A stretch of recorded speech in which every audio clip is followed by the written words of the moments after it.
মদনীৰ সাহসিকতাক salute জনাইছো, মদনীৰ মানসিকতাক salute জনাইছো, মদনীৰ ভদ্ৰতা আৰু শিষ্টাচাৰক মই সেলুট জনাইছো। মই অসম জাতীয় পৰিষদক অকণমান সংবিধানটো পঢ়ি ল'বলৈ আহ্বান জনাইছো। জমিয়ত উলেমা ই হিন্দৰ সভাপতি মদনী অসমলৈ আহিল, সংবাদমেল সম্বোধন কৰিলে, উচ্ছেদিত মানুহবোৰৰ কাষত থিয় হল।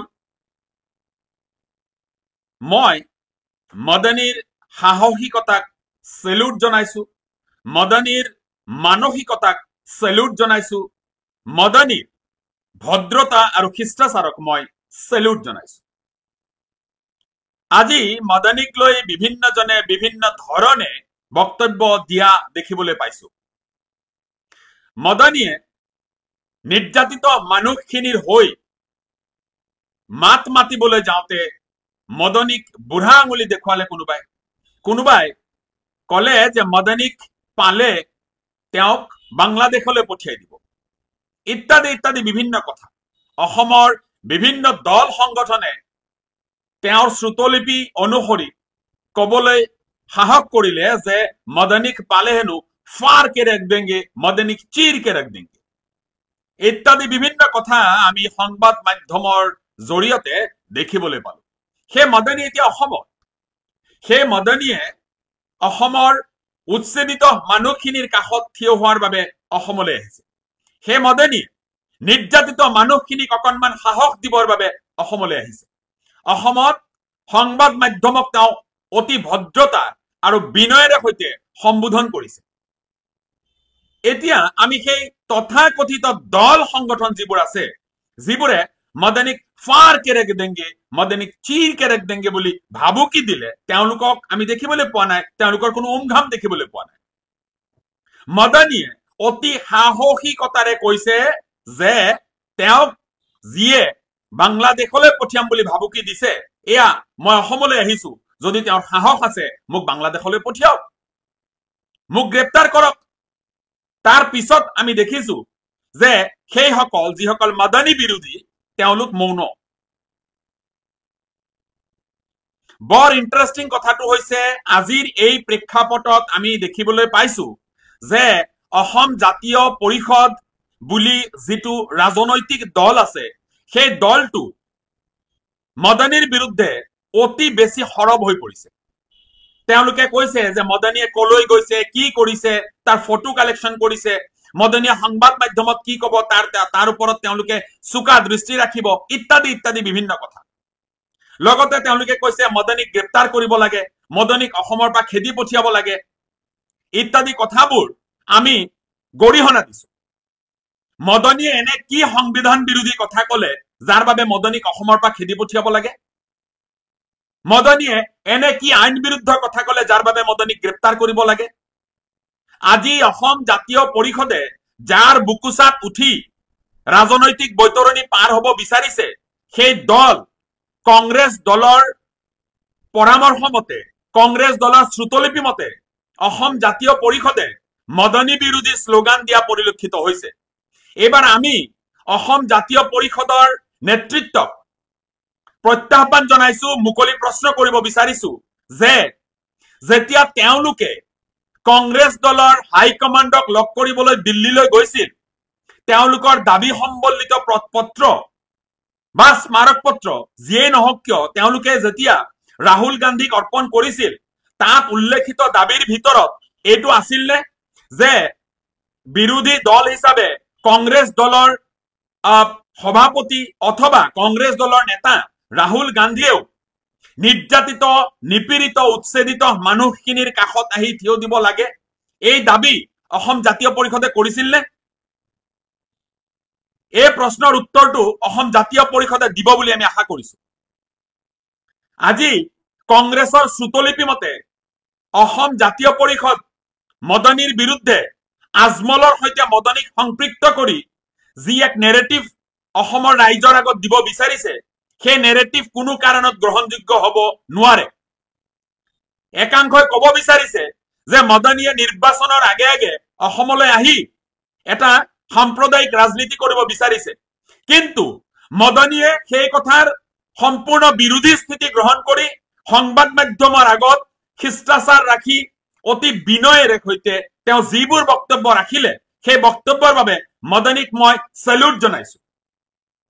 আজি মদনীয়ে কৈছে যে তেওঁক বাংলাদেশলৈ পঠিওৱাৰ সাহস কৰা ব্যক্তিগৰাকীৰ উদ্দেশ্যি তেওঁ কৈছে যে মদনীক সেই পৰিয়ালৰ সেই বংশৰ মানুহ যাৰ পিতৃ আৰু যাৰ ককাক ভাৰতবৰ্ষৰ স্বাধীনতা আন্দোলনৰ বাবে 20 বছৰ সময় জেলত থাকিবলগীয়া হৈছিল। ছয়খন বিভিন্ন জেলত, ভাৰতবৰ্ষৰ বিভিন্ন জেলত 20 বছৰতকৈ অধিক সময় ভাৰতবৰ্ষক স্বাধীনতা দিবৰ বাবে যুঁজি যিটো পৰিয়ালে জেল খাটিবলগীয়া হৈছিল সেই পৰিয়ালৰ পৰা মদনী বিলং কৰে। আজি যিসকলে এই কোনোবা ৰাজনৈতিক দলৰ শ্ৰুতলিপি অনুসৰি মদনীৰ বিৰোধিতা কৰি আছে, মই সেই সকলক প্ৰশ্ন কৰিব বিচাৰিছো যে এই নিৰ্যাতিত এই উচ্ছেদিত মানুহখিনিৰ বাবে তেওঁলোকে লোৱা ভূমিকা কি, সেই কথাবিলাক তেওঁলোকে স্পষ্ট কৰিব লাগে। আজি এই উচ্ছেদিত মানুহখিনিৰ কাষত এই উচ্ছেদিত মানুহবোৰৰ বাবে আইনী যুঁজেই হওক বা এই উচ্ছেদিত মানুহখিনিৰ কাষত গৈ অকণমান সাহস দিবৰ বাবে আমি কংগ্ৰেছ দলৰ সেই বিয়াগুম নেতাসকলক নেদেখিলো অথবা অসম জাতীয় পৰিষদৰ সেই নেতাসকলকো নেদেখিলো। এতিয়া যেতিয়া এই মদনীয়ে এই সকল নিৰ্যাতিত মানুহৰ বাবে মাত এষাৰ লগাবৰ বাবে অসমলৈ আহিছে, তেতিয়া তেওঁ সাম্প্ৰদায়িক আখ্যা দিছে এছাম এই ব্যক্তিয়ে, এছাম ৰাজনৈতিক দলে কেৱল মাত্ৰ নিজৰ ৰাজনৈতিক মুনাফা লাভৰ বাবে।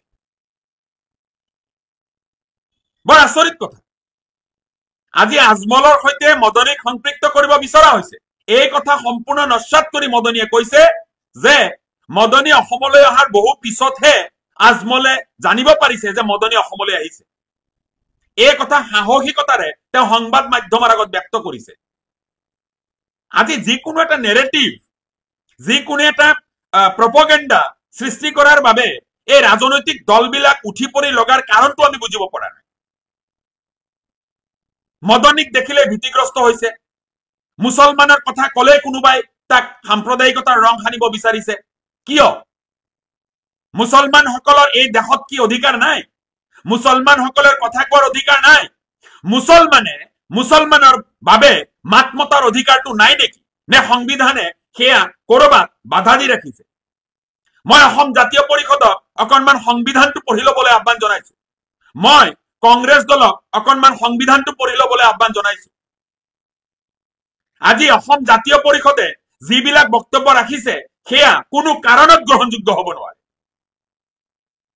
সংসদৰ যি অধিৱেশন হৈ গ'ল, সেই অধিৱেশনত তেওঁলোকে যিটো দলৰ ছত্ৰছায়াত গৈ নিজৰ ৰাজনৈতিক ভৱিষ্যত সুৰক্ষিত কৰিব বিচাৰিছে, সেই দলৰ নেতা গৌৰৱ গগৈ অথবা সেই দলৰ অন্যতম নেতা ৰকিবুল হুছেইনে অসমত চলি থকা উচ্ছেদ, অসমত চলি থকা সংখ্যালঘু নিৰ্যাতনৰ কথা সংসদত উত্থাপন কৰিলে নে নাই, এই প্ৰশ্ন অসম জাতীয় পৰিষদে কংগ্ৰেছ দলক কৰিবলৈ সাহস আৰু হিম্মত হবনে?